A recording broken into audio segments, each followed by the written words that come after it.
Hello guys, today I want to show you my altas tree for the league start that I'm going to use on 3.24. As you might already have seen, there's been a lot of changes that are going to change how we set up strategies and farm currency.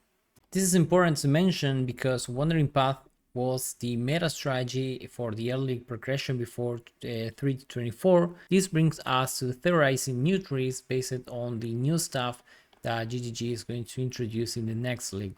First, I'm going to start saying that there are three main factors to be considered on a Elixir Atlas tree. First one is the connected map drops. Then we have the character missions, and then the chance to increase the map tiers when a map drops.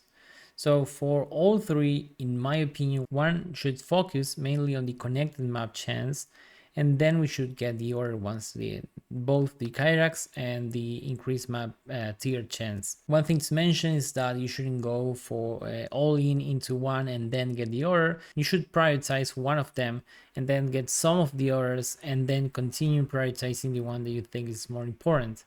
And in my opinion, for the next league, the best factor here is going to be the connected maps over the character missions and the high tier maps.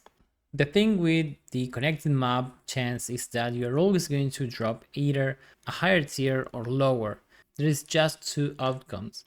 In case you drop one tier lower, you then are going to run another map from the same tier. Meanwhile, when you consider natural map drops, you can drop from tier 1 up to one tier higher from the rare monsters and 2 tiers higher from the unique mobs. So the natural map drops tend to be more inconsistent because you're going to drop multiple tiers of maps. It doesn't matter if you're in red tiers, you can always drop a white map and you can drop one map from the same tier and you end up in a progression that's much slower. This is the reason why connected map drop chance is so strong and is one of the stats that I recommend for an early progression. Okay, so I'm here in POE Planner, and the first thing that, like I said, we are going to get the connected map. This is all the connected map drop chance we have right now. We don't have to path to here for Wandering Path anymore. So we're just starting from the beginning, getting these nodes. So I'm going to start in the middle here, and I'm going to path through getting closer to the middle of the address tree. Okay, so the next step after we got some of the connected map chances, we're going to spec into the character chance nodes. And that is because once we start running a lot of maps, we are going to start stockpiling these missions, and we want to have them from the white tiers and the yellow tiers and finally for red tiers. I'm afraid that if you don't get them early on, you will progress past the white maps and not get enough missions to complete the other maps that you didn't explore. And that's why Carrick is so strong, to help you to fill those gaps in the competition. This in the actual version is 2% and this node is 6%, so this is a little bit buffed. So after we get to here, we are going to get this node since it's one node away, and this gives us an extra chance for maps to drop a tier higher. And the next step is either go to the left or to the right. It's kind of the same actually, because we're going to go to both sides anyways. So for example, let's go to the left. We're going to get all of these connected map chance nodes, and once we get here in the corner, we'll get these character mission nodes too.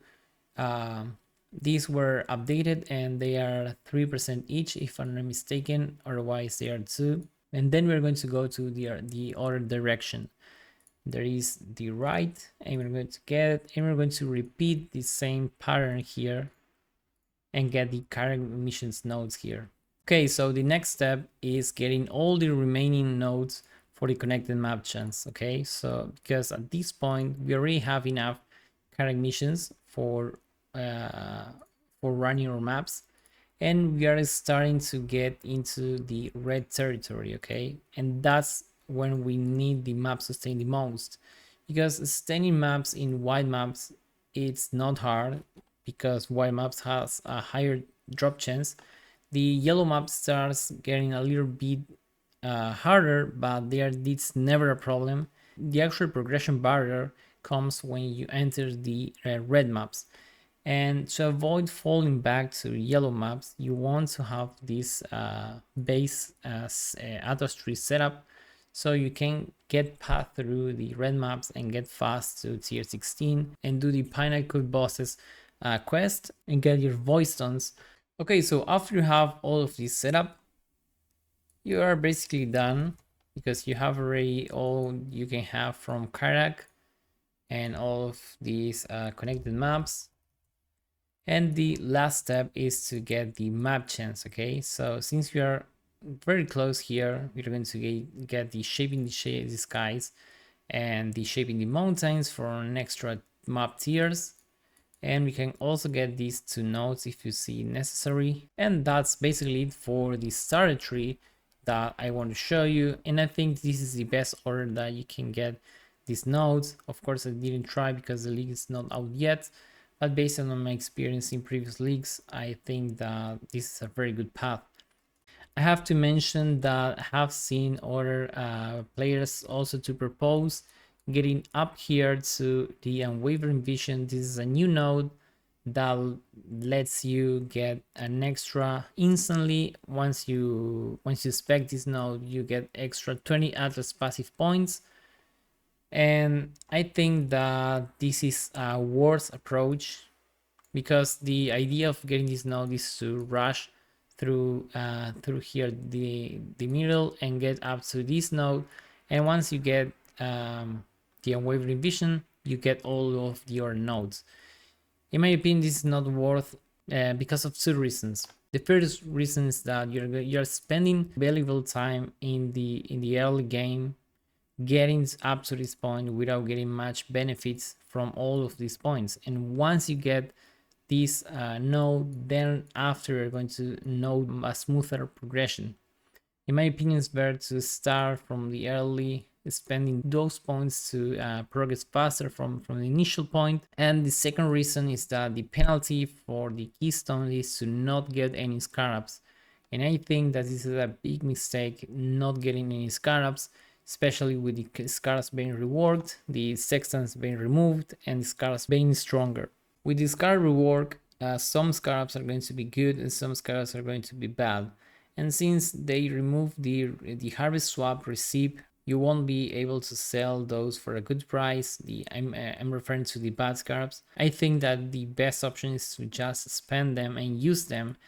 And I think that the best time to spend those cheap scarabs that won't sell in the future is right now. So I'm gonna use any scarabs that I get through my journey, and this node will stop that, okay? Because you cannot drop any scarabs from your maps. This is the reason why I'm not going to rush this node. Instead, I'm going directly to get the nodes. And as you can see, this is 52 points where I have all the setup. And I think this is with this amount of maps, you're already in yellow map, unless you progress too fast. But this is the sweet point to progress, then start gaining terrain in the red map zones. The next step from this tree is to start getting whatever you want to spec and start farming in the league. For example, you can start with a harvest, or you can start with expedition. That's pretty good.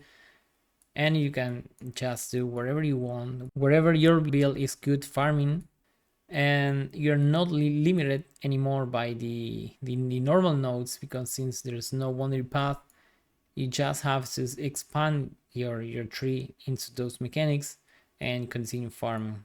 This is a very good change compared to the past, because before we had to actually get all the Atlas progression to then remove the wandering path and start speccing into our mechanics.